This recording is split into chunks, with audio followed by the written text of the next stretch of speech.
So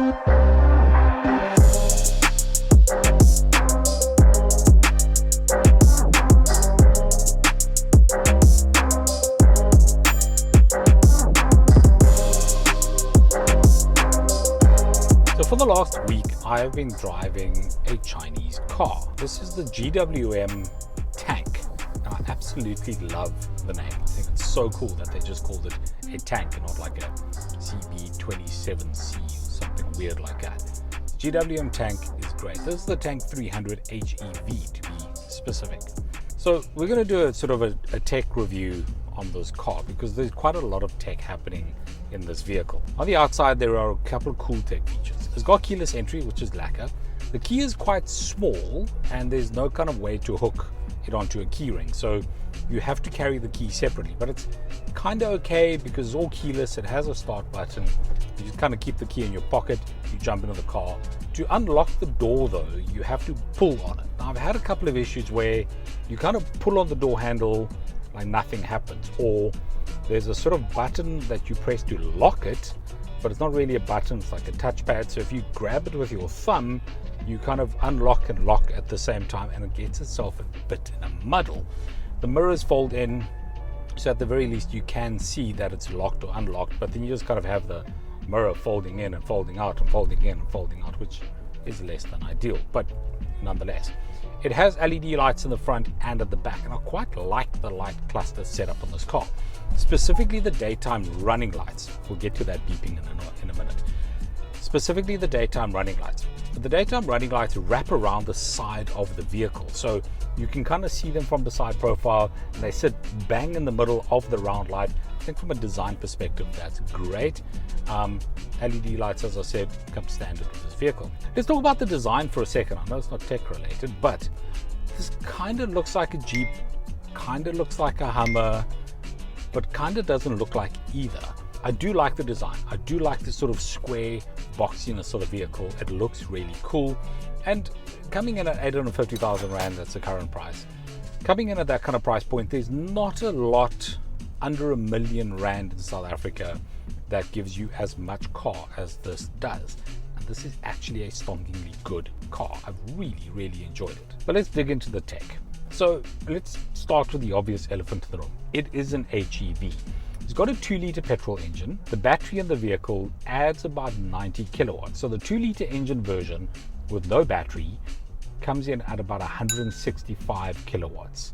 This one with the battery does 255 kilowatts. So there's a good 90 kilowatt difference there. I do like the HEV. I'm cruising in it at the moment, doing about 40, and it's quiet and smooth. It picks up very, very smoothly. So I drove the H6 HEV not too long ago, and I found that engine to be quite jerky. You kind of, every time the engine engaged and you come off the battery, there was a little bit of like a kind of jerk to the vehicle, which I didn't enjoy. Every time you lifted off, that retardation that EVs give you was like a little bit too sharp. So you'd be driving on the highway at 120, you'd lift off and like literally lurch forward every time. This doesn't do that. They've refined it, they've nailed it in this car. Absolutely love it. So the EV does a great job. There are cool indicators on the screen. It shows you when you're charging. It is a 4-wheel drive car, all-wheel drive. So when it's charging the car, it often goes to 4-wheel drive mode and tries to use the regeneration from all 4 wheels to charge the battery. That's really smart. Battery does have an 8-year warranty on it, so just keep that in mind. That's pretty solid. 7 years for the rest of the car and a 5-year maintenance plan. The entire screen on the front here is very cool. You have essentially, and I haven't been able to figure out how to change it, you have a layout of the car, the lanes around you, and all the vehicles in your vicinity. I think it's cool. I do think it's a little bit redundant. You can see what's going on around you. You don't need that screen to be showing you that there's a van in front of you at the moment. You do also have a 12-inch big screen on the left. It supports CarPlay and Android Auto, supports it wirelessly. You've got a USB-C-A port, which does data. You can use USB-C-A for CarPlay or Android Auto. You can't use USB-C because that costs money, right? You need to pay for a chipset license. And so that just does power. It just, Type-C port is just power.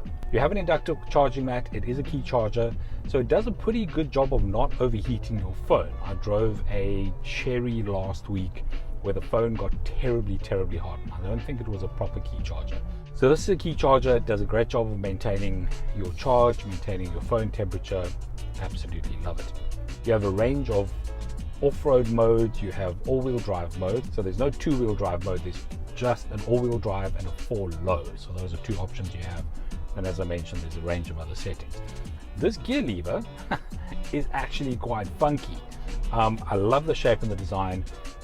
Your sort of usual stuff, park, reverse, neutral, etc. But you have a button on the right you kind of depress to get into reverse, and to get into drive you have to press that to move it around. But it's quite funky. It looks a little bit like Transformer-ish, which reminds me, the logo on this car actually looks like the Transformer logo. So yeah, between the name, all the cool bits, I'm really enjoying this car. The inside looks a little bit like a G-Wagon, which I'm sure Merc aren't too pleased about, but I absolutely love. I think this is quite cool. And then of course there's all the assists on this car. So I mentioned just now, we'll get back to that beeping.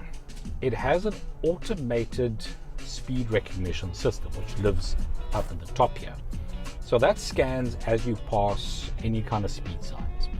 It'll beep at you when the speed changes and you're going faster than the speed. So if you're doing 100 and the speed drops to 80, the minute you're in the 80 zone, it'll beep at you.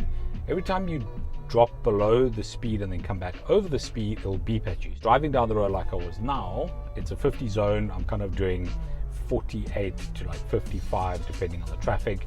And so you're kind of drifting over the 50 mark all the time. So you get this beep, beep, beep, beep.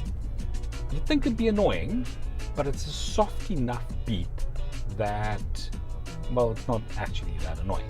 Then other stuff is the minute you indicate in this car, the indicating sound wants to be annoying, but it's soft enough to like just not be annoying. The indicator also doesn't stay all the way down. You kind of press it, it engages, and then when you turn the corner, it turns itself off. The screen automatically turns into a top-down view and a wheel view when you turn the corner. So like now, I'll indicate left, and immediately on the screen I can see a top-down view of my car, and I can see the wheel on the side that I'm turning. So it's quite smart. If you're turning left, it shows you the left wheel. If you're turning right, it shows you the right wheel. The EV is dead silent. Lots of power, easy to drive. And I've really appreciated that about this car, is because it's such a big car, often it would struggle to kind of get off the mark.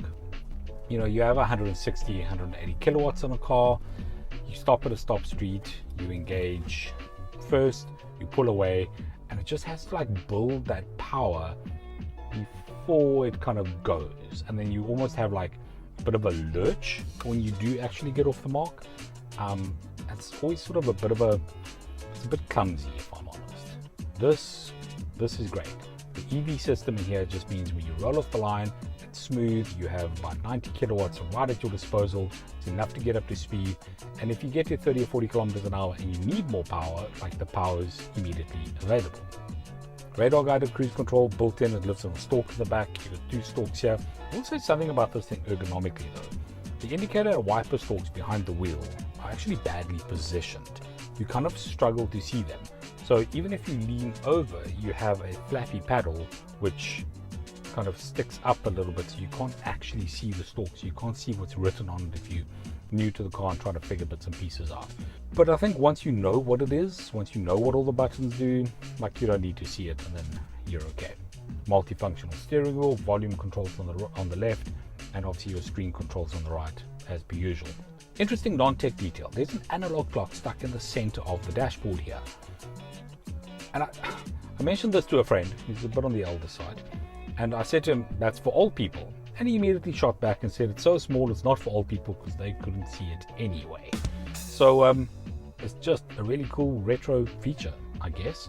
We also have a climate control system, dual climate control left and right.